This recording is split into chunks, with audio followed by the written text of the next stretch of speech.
What up, what up, what up, Naughty Steppers? Connor Whitmore here again with another video for you on the Naughty Step channel. And in today's video, I'm going to be giving you 5 bass music labels that I think you should all follow right now. I teased this video idea a couple of weeks ago and it was received well, and now it's finally here. There are so many imprints out there doing absolutely fantastic things, and I think they deserve much more recognition for that. Some of these I've discovered recently, others I've been following for a few years now, but one similarity between all of them is that they're all putting out consistently good stuff. I've tried to cover a range of bass music genres here, and hopefully you get something new to explore. I'm not just picking these out at random, there are so many more that I could have gone for that I haven't. So trust me when I say that these are really worth your time, going out to the mostly dubstep audience on this channel. Gonna go through what each label is about, and give some well-known producers affiliated and associated with each one, to give a bit of context and perhaps further lure you in to checking them out. But proceeding with this list of 5, and the first label that I'm going to talk about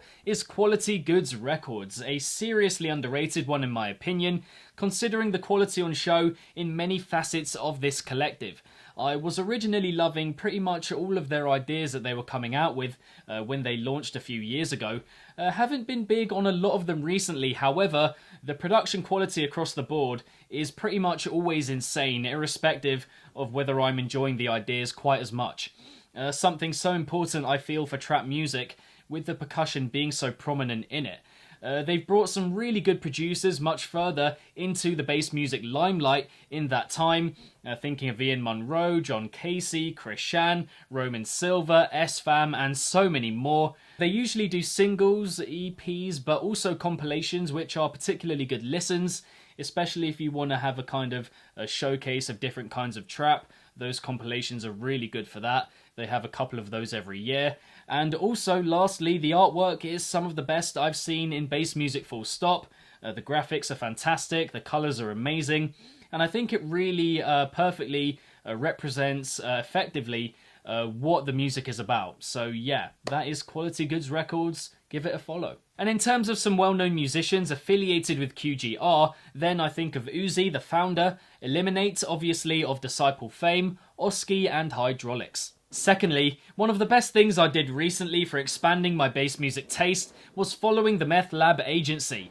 All started with the huge Ordeca EP from last year, one of the most impactful in recent memory for yours truly, and since then I've gone down a real rabbit hole of discovering properly dark, futuristic music.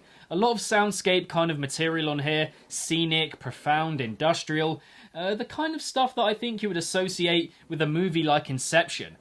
Covers all sorts of music from drum and bass to downtempo, glitch, and so much more.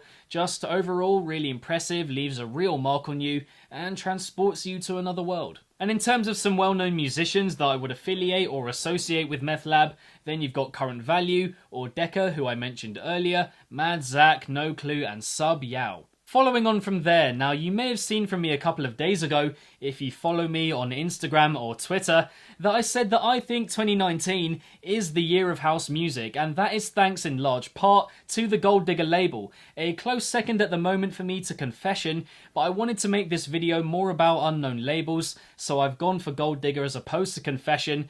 I've really enjoyed this label for a few years now, really got me heavily into producers like Thickia, Goddamn, Bad Jokes, Laws, Young, Cage, and so many more. They do different types of house, from bass house to G house, Jackin house, and seemingly everything in between. They release compilations quite often, so if you're trying to gauge whether it's your thing or not, I really recommend going through a couple of those first. But overall, really great label, and there are loads of naughty underground house labels trying to do their thing at the moment, but Gold Digger has to be the absolute #1 for me at the moment. And in terms of a couple of well-known musicians that I would associate and affiliate with Gold Digger to pique your interest, Sonny Banks, Wednesday, Dirty Doses, and Holly. Penultimately, now I think it's time to delve into something a bit more experimental and wonky. This label, Saturate Records, is one of the most raw, gritty, and down-to-earth that you will find in the underground bass music scene. Mostly very grungy, weighty, thick production, relatively slow tempo for the most part, with a real pull and gravitas to it. Production is sharp across the board. Kinda like Wakan, but fuller and more evil, I think. More enduring also. One of those that leaves a bit of a mark on you again. Also, not massively dissimilar in that respect to the aforementioned Meth Lab in a way. A bit of a crossover with the musicians as well, actually.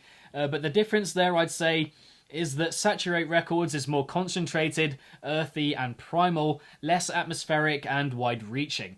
But yeah, they mostly release EPs, but they've got a playlist of tracks that they release every Monday, which is also great. So yeah, Saturate Records is a high key recommend. But in terms of a couple of well-known musicians that I would associate with Saturate Records, we've got Chi, Razat, Toadface, Rohan, and Ethan Glass. And finally, we have a label that prides itself on promoting forward-thinking electronic music, and that label is 1985. One of, if not the classiest label that I've ever come across, I cannot lie, not only within electronic music but far beyond, from the artwork to the styles of production on show.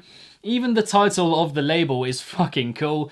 Another imprint that covers a fair bit of ground within drum and bass music, but has ventured into deep dub and other genres in the past, with its roots mostly in 170 and 85 BPM.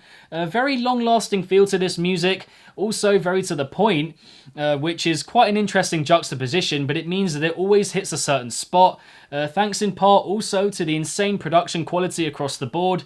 Again, it is just so classy, and I think that sums up the imprint to an absolute T. And in terms of a couple more well-known musicians associated and affiliated with 1985, then you've got Alex Perez, who I think is the founder, although don't quote me on that, EPROM, Shades, who of course is Alex Perez and EPROM together, Halogenics, and Saruda.